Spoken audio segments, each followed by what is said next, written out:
Hi people, let's talk about Netflix's recent stop-motion animation film The House brought us three eerie tales involving the same house with little to no firm answers in each ending, leaving many people taking guesses at the potential meaning. Most notably starring Helena Bonham Carter, Harry Potter, and Matthew Good Downton Abbey.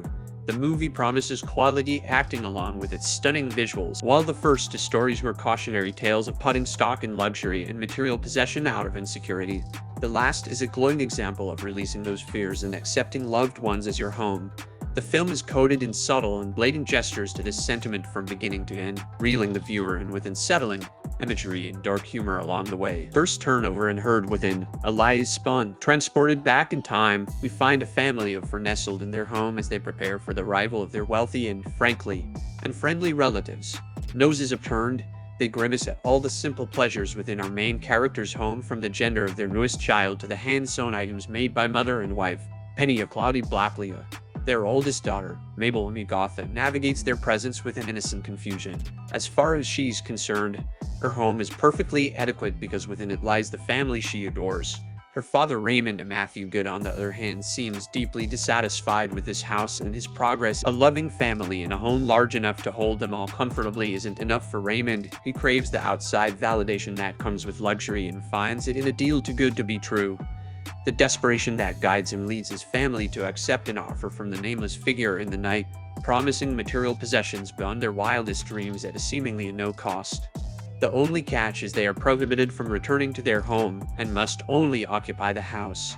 This recurring terminology is purposeful throughout the short, a subtle hint at the deeper meaning within the upcoming strange events. In the final scenes of this haunting tale, we see both parents entirely absorbed in the new lifestyle this house has provided them. Mabel and Isabel approach their parents only to find they have literally transformed into furniture, their father a chair and their mother curtains, reduced to their own material desires. When the house catches fire, they're left to burn with it. Although they manage to help their children escape in a last-ditch effort to preserve what's important, their decisions and misplaced goals likely still result in a grim ending for the innocent pair, now stranded in the snow. While there are many borderline supernatural events that occur throughout the short, the message throughout remains very human. A house is just a house without love. A home is something far more valuable. The chase for wealth and social status led by insecurity and a deep desire for outside validation is a lonely one.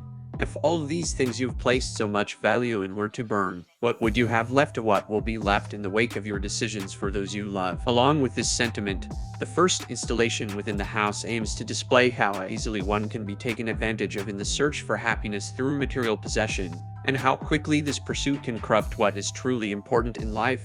While there were endless red flags involving the mysterious architect, host, and the house itself, both parents were more than willing to look past each one in order to obtain their misplaced idea of success, even at the expense of their children. Second turnover then lost is truth that can't be won. In the second part, we find ourselves in the present with the focus on an anthropomorphic rat who is renovating the remains of the house from the first tale.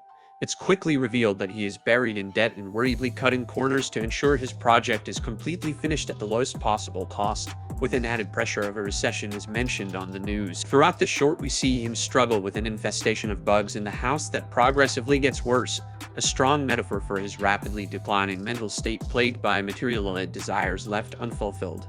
The developer, Jarvis Cocker, is never given a name, a testament to his isolation that has led to a complete loss of identity. This is given further weight as we witness his declining social skills, starting with making all the guests at his showing uncomfortable despite his best effort, and when it's revealed that the sweetheart he's been calling is his displeased dentist and not a lover. It's likely that our main character ignored his reservations about the strange pair in the interest of selling, but even more likely that he has lost his ability to trust his own intuition through this pursuit of a luxurious future. He quickly learns they have no intention of buying or leaving, for that matter. The infestation of bugs, and now guests, increases along with the manifestation of his long-ignored mental health symptoms, and his feeble attempts to force them out only land him in the hospital, with his loan agent calling non-stop, no buyers, and seemingly no hope to achieve the things he's placed higher in life than human connection. We find the developer return to the house and regress to his most primal state. Scratching his ear and knocking off his Bluetooth device is the final farewell to his humanity as he joins the horrifying rat insect hybrids in destroying all material possessions within the house and scurrying off into a tunnel beneath. Clear warnings all point to the importance of self and connection. Without human connection, what stops us from being reduced to nothing more than primitive desires? What purpose is left in life if we ignore our most basic needs as a means to an end that may never come, and in the event this capitalistic goal is met at the expense of self? What would be left of us to enjoy it again? The film uses this grim ending to urge us to see how quickly misplaced priorities in life can lead to a painful end, and begs us to place value on what's truly important. While it's too late for both the original family and now the developer, we can learn from their mistakes and clear our own mental fog. Third turnover, listen again and seek the sun. From the title alone, it's relatively easy to conclude that another lesson will be taught, but this time with an alternative ending that displays how our choices can prevent the haunting endings prior. The third and final part in the house wraps up the cautionary tales by bringing us into a future where floods have swallowed everything but that same eerie building. Our main character, Rosa Susan Wakame, is the present owner with a lifelong dream of fixing up the house in order to make it her home. During our first witnessed encounter between the two anthropomorphic cats, Rosa and Jenna Helena Bonham Carter, we learn Rosa's plan was to use her tenants to fund this project and eventually move them out to enjoy the fully renovated home to herself.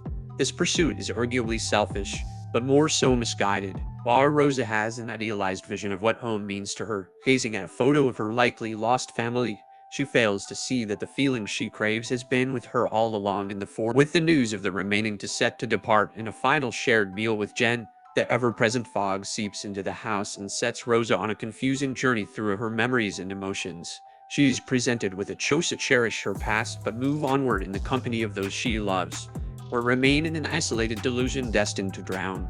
Place her priority in a physical building, or accept the support she's been blinded to from those around her. Ultimately, Rosa pulls the lever built by Cosmos Apollo and her realization that a house is not a home. She follows into the once terrifying unknown with a newfound priority of connection over possession.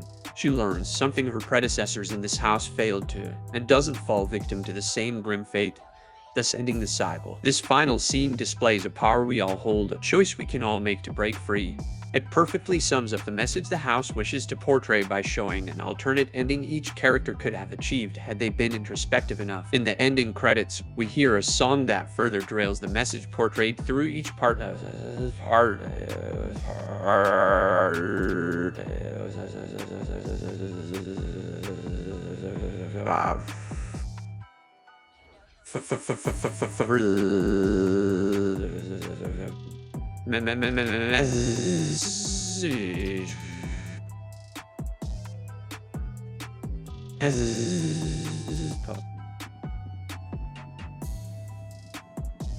This quote is only one of many within the lyrics that symbolize the value in human connection and love so often lost to the pursuit of materialism.